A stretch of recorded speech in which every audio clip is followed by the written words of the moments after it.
Mga kababayan, nadagdagan pa ang weather system na kailangan nating bantayan na inaasahang magpapaulan din sa ilang bahagi ng bansa. Kung ano yan, alamin natin kay Pag-asa Weather Specialist Veronica Torres. Magandang araw po sa inyo pati na rin sa ating mga taga-subaybay. Sa kasalukuyan ay ITCV o Intertropical Convergence Zone ang nakakaapekto sa Mindanao.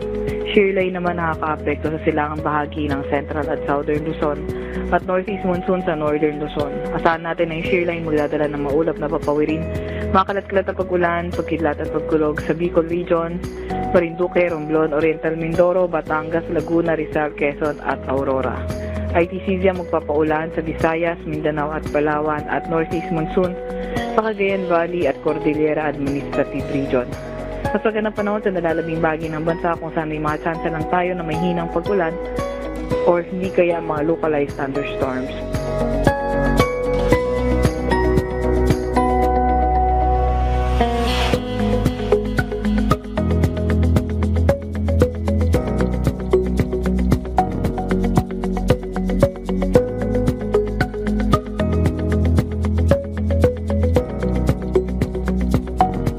Meron tayong nakataas na gale warning sa seaboards ng Northern Luzon at Eastern seaboard ng Central at Southern Luzon. Kaya kung maaari, huwag mo nang pumalaot sa mga lugar na yan dahil magiging maalon hanggang sa napakaalon ng karagatan.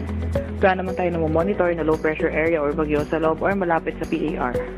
Ito naman yung update sa ating mga dam.